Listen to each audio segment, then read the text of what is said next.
এখন দেওয়া হচ্ছে ধনেপাতা, শশাটা আমরা অনেক পরেই দিলাম। এখন দেওয়া হচ্ছে লেবু, আর আজকে সরষে পরে ধনেপাতাটা,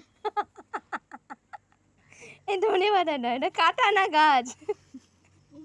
আর এখন যাচ্ছে আমাদের সেই ভূমিকম্প প্রবণ এলাকা থেকে উদ্ধার করা বোমা। এখন এগুলো ভালো করে মাখানো হবে।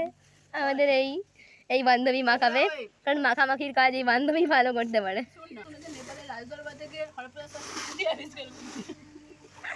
আর আমরা জাপানের ভূমিকম্প প্রবণ এলাকা থেকে এই বোমাগুলো আবিষ্কার করেছি, উদ্ধার করেছি, উদ্ধার। মুড়ি মাখা আমাদের হয়ে গেছে, এবার এটাকে খাবার পালা। চলো ফার্স্টেই খেয়ে নাও, বলো কেমন আছে খেতে? তোমার কেমন লাগছে? ভালো লাগছে না? ভালো লাগছে? এবার আমি খাবো, দাঁড়াও খেয়ে দেখছি।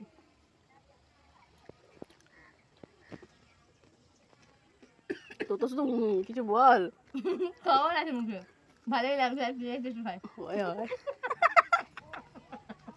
15 থেকে 20 মিনিট ধরে এই মুড়িগুলো আমরা খেয়েছি, এখন এতগুলো রয়েছে, এই যে এখানে হাঁপিয়ে গেছে, আর হবে নি, ক্লান্ত।